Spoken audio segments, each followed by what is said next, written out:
Hello student, आपका नई session नई बुक जो है 8 ग्रेड अभ्यास पुस्तिका गणित जो कि क्लास 7 का यहाँ पर आप लोग देखिएगा आपका नई 2025-26 के लिए है।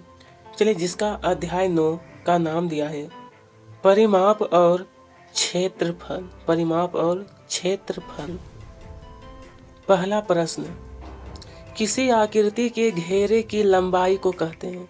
जो कोई भी आकृति मान लेते हैं, ये जो घेरा हुआ इसको हम लोग कहते हैं परिमाप। सी ऑप्शन सही होगा और यहाँ पर इसमें रंग भर देना है। दूसरा प्रश्न है दिए गए आयत का परिमाप। आयत का परिमाप देखिए आपका सी ऑप्शन सही होगा, क्योंकि देखिए लंबाई तो आपका ये भी है, लंबाई ये भी है, इसका मतलब 2p भी होगा प्लस में चौड़ाई ये साइड भी है और ये लेफ्ट में भी है, यानी कि ये भी होगा 2q। ठीक है, यहाँ तक समझ आ गया। आगे प्रश्न 3 है पाई का मान होता है। तो पाई का जो मान है आपका बी ऑप्शन सही आंसर है 22/7। 15 सेंटीमीटर त्रिज्या वाले वृत्त का क्षेत्रफल। मान लीजिए ये आपका एक वृत्त है और इसका ये आपका त्रिज्या दिया है 15, इसका क्षेत्रफल। तो वृत्त का क्षेत्रफल होता है पाई आर स्क्वायर। इस फार्मूला से जब आप लोग निकालिएगा तो आपका सही आंसर ए वाला है 225 पाई वर्ग सेंटीमीटर। क्षेत्रफल जब हम लोग निकालते हैं तो हमेशा वर्ग में रहेगा। ठीक है। प्रश्न 5, एक आयताकार मैदान की लंबाई 40 मीटर तथा चौड़ाई दिया है 30 मीटर। आयत का परिमाप बताना है। लंबाई आपका दिया है 40। ठीक है, तो देखिए आयत का परिमाप होता है, इसका फार्मूला आपको पता है ना, सूत्र 2 इन गुने लंबाई प्लस का चौड़ाई होता है। ठीक है, उस फार्मूला पर निकालिएगा तो निकल कर आएगा 140 मीटर। परिमाप निकालते हैं तो उसमें 140 मीटर होगा। क्लियर। यहाँ पर बोला है दिए गए त्रिभुज का क्षेत्रफल ज्ञात करना है। ये जो आपका त्रिभुज है इसका क्षेत्रफल, चलिए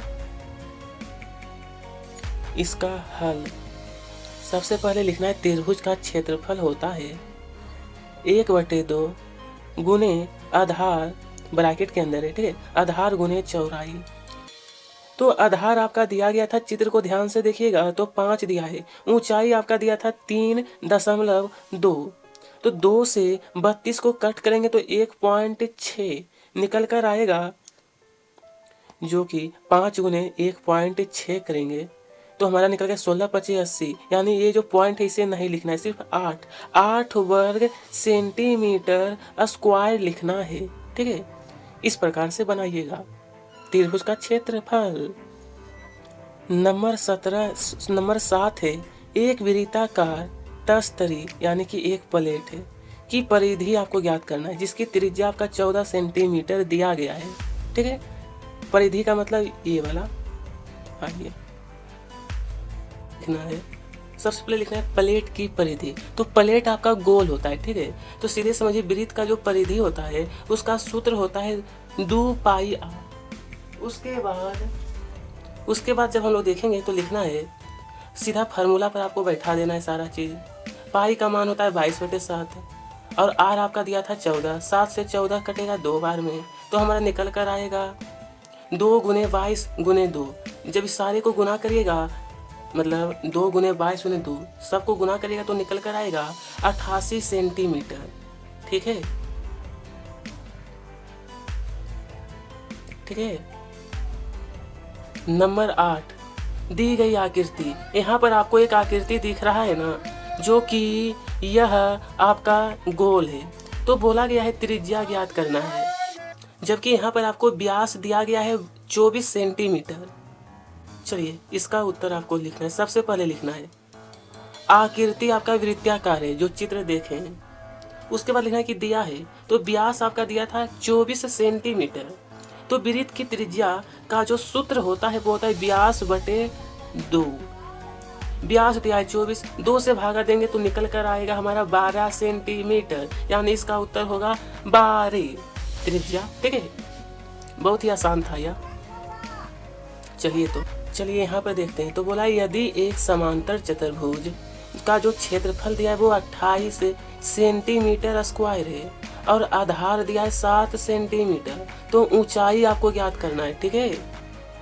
आपका क्षेत्रफल दिया गया है, तो देखिए इसको इस प्रकार बनाइएगा। सबसे पहले देखना है समांतर चतुर्भुज का जो क्षेत्रफल है वो होता है आधार गुने ऊंचाई। तो क्षेत्रफल तो आपका दिया गया है ना 28, तो सीधा लिखिए 28। उसके बाद आपका आधार दिया था 7, ऊंचाई ज्ञात करना है। तो 7 इधर गुना में इधर आकर भाग हो जाएगा, ठीक है। तो 7 चौक 28, यानी कि अतः ऊंचाई जो है 7 चौक 28 4 बार में होगा ना, ऊंचाई 4 सेंटीमीटर होगा, ठीक है। नेक्स्ट नंबर 10 है प्रियांशु 14 सेंटीमीटर त्रिज्या वाले एक वृत्ताकार प्लेट को 2 बराबर भागों में विभाजित करता है। तो हमसे कहा है कि प्रत्येक अर्धवृत्ताकार प्लेट का परिमाप ज्ञात करना है, प्लेट का परिमाप।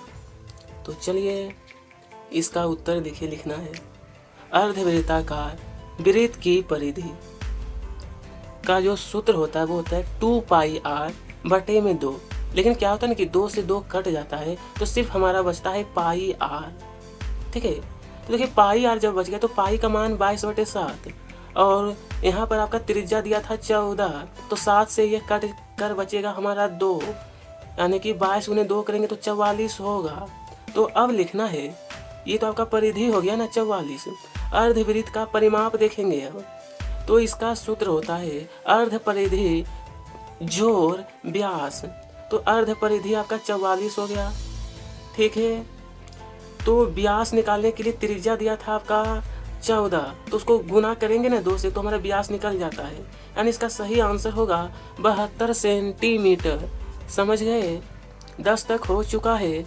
नेक्स्ट नंबर 10 में बोला है, नंबर 11 प्रश्न है, एक वृत्ताकार बगीचे का व्यास है, जो कि व्यास दिया है 10.2 मीटर। तो उसका क्षेत्रफल आपको बताना है। क्या क्षेत्रफल? आइए तो इसको इस प्रकार बनाना है। सबसे पहले वृत्त की त्रिज्या निकालने के लिए व्यास बटे 2, इसका ये छोटा सा फॉर्मूला है, जो कि आपका व्यास दिया गया था 10.2। 2 से जब इसे कट करेंगे तो 5.1 निकल कर आएगा। ये आपका वृत्त की त्रिज्या हो गया। आगे क्या करना है, वृत्ताकार बगीचे का क्षेत्रफल निकालना है। तो वृत्त का क्षेत्रफल होता है πr²। तो सीधा इस फार्मूले पर आपको बैठा देना है। पाई का मान 22/7, आर हमारा निकल गया है 5.1, तो इसका स्क्वायर निकालेंगे। इसे जब आप लोग हल करिएगा तो इस प्रकार से निकल कर आता है हमारा इतना, ठीक है।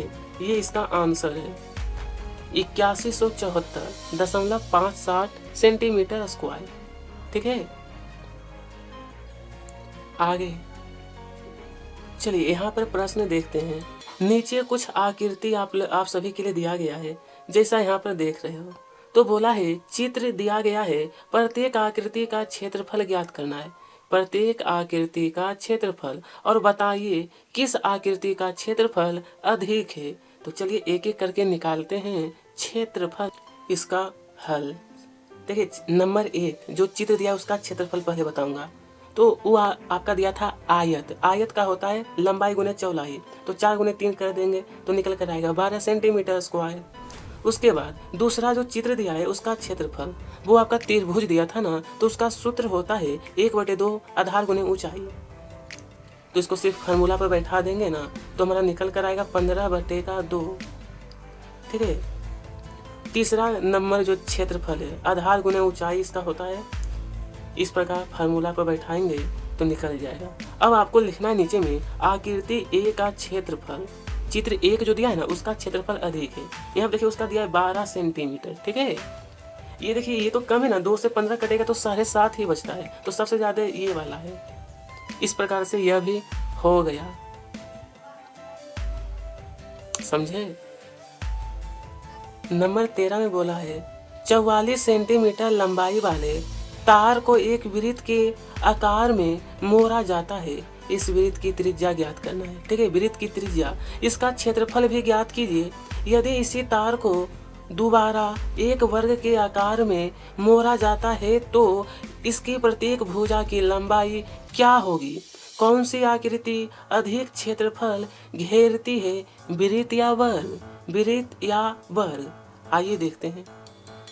देखिए इसका उत्तर लिखना है। सबसे पहले लिखना है तार की लंबाई बराबर वृत्त की परिधि। आपका प्रश्न में ही दिया गया यह चीज। तो तार की लंबाई 44 है, तो वृत्त की परिधि होता है 2πr। वृत्त का परिधि इसका सूत्र है, ठीक है, 44। अब इस पर आपको इस फार्मूला पर बैठा देना है सारा चीज। 22 का मान, सॉरी पाई का मान तो हो गया है ना। अब r को ये साइड ले लेना है, 44 को इधर ले जाएंगे। ये आपका r का r बराबर 7। इस तरीके से देख करके बनाना है। अगर मैं थोड़ा समझाने लगूंगा तो टाइम ज़्यादा लग जाएगा, ठीक है, इसलिए इस प्रकार से देख करके आपको बना लेना है। ये पूरा उत्तर रहेगा, ठीक है। इस प्रकार से आपका कंप्लीट आंसर हो गया प्रश्न संख्या 13 का। क्लियर हो गया? आगे देखते हैं। आपको इसी प्रकार से लिखना है। क्योंकि मैंने 2 भाग इसलिए किया हूं कि आपके बुक में ज्यादा जगह नहीं है, इसलिए आपको इस प्रकार से बनाना होगा। चलिए, एक किसान अपने खेत के केंद्र पर 7 मीटर त्रिज्या वाली एक फूलों की क्यारी खोदता है। उसे खाद खरीदने की आवश्यकता है। यदि 1 मीटर स्क्वायर क्षेत्रफल के लिए 1 केजी, उसके बाद है 1 केजी खाद की आवश्यकता हो तो उसे कितने किलोग्राम खाद खरीदना चाहिए? कितना किलोग्राम? तो चलिए यहाँ पर इसका उत्तर हो जाएगा। सबसे पहले त्रिज्या आपका दिया है 7 मीटर, तो क्यारी का क्षेत्रफल निकालना है। इस क्यारी πr स्क्वायर, क्यारी जो होता है ना वो वृत्त जैसा होता है, ठीक है। तो सीधा इस फार्मूले पर बैठा देना है आपको, ज़्यादा कुछ नहीं है। आपका त्रिज्या तो 7 दिया ही गया है ना, तो 2 बार 7 गुने 7 हो जाएगा, क्योंकि यहाँ पर r स्क्वायर है, इसीलिए जब इसे आप 7 से 7 कट गया, 22 गुने 60 करेंगे, 7 करेंगे ना, तो हमारा निकल कर आएगा 154 मीटर स्क्वायर। उसके बाद आपको लिखना है 1 मीटर स्क्वायर क्षेत्रफल के लिए तो 1 केजी खाद की आवश्यकता है। ध्यान दीजिए, 1 मीटर स्क्वायर क्षेत्रफल में 1 केजी लगता है, तो 154 मीटर स्क्वायर क्षेत्रफल के लिए कितना लगेगा? तो आपको करना क्या है, 154 केजी खाद की आवश्यकता होगी। कितना? 154। चूंकि क्यारी का क्षेत्रफल 154 निकल गया है ना, इसलिए अगर 1 मीटर में 1 केजी तो 154 में 154 केजी से आसान, इजी है पूरा, ठीक है।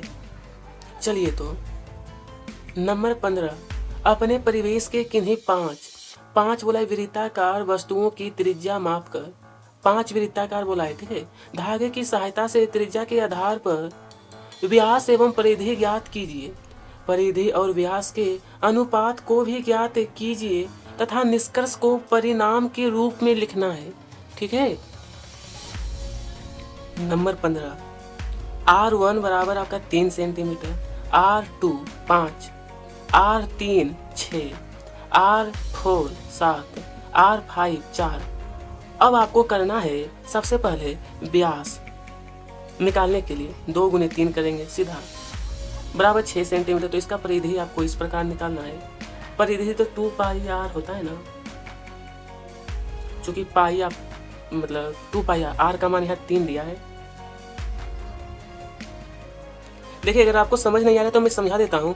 r का मान यहाँ 3 सेंटीमीटर दिया गया है, तो व्यास निकालने के लिए हमको गुणा करना पड़ेगा ना। तो 2 गुने 3 आपका 6 सेंटीमीटर व्यास हो गया। तो परिधि निकालने के लिए होता है पाई, 2πr होता है, तो 2π और r का मान यहाँ सीधे मैं लिख दिया हूँ, ठीक है, 3 सेंटीमीटर। तो आपका निकल कर आ गया 6π अनुपात। इसी तरीके से ये सारा आपको लिखना है, ठीक है। इतना पहले आपको नोट करिए। उसके बाद थोड़ा सा और है, क्योंकि यह प्रश्न आपका लंबा दिया था इसलिए थोड़ा सा उत्तर भी लंबा है। तो इस तरीके से आपको मैं पूरा दिखा देता हूँ, आपको अच्छी प्रकार से नोट कर लेना है, ठीक है। निष्कर्ष आपका निकल कर आएगा। निष्कर्ष निकल कर जो आया है वो यह है, परिधि एवं व्यास का अनुपात समान है। तो ठीक है स्टूडेंट, इसी के साथ यह चैप्टर आपका समाप्त हो गया। वीडियो पसंद आए तो लाइक करिएगा, साथ में सब्सक्राइब। कमेंट बॉक्स में बताइएगा वीडियो आपको कैसी लगी। आप सभी को तहे दिल से धन्यवाद।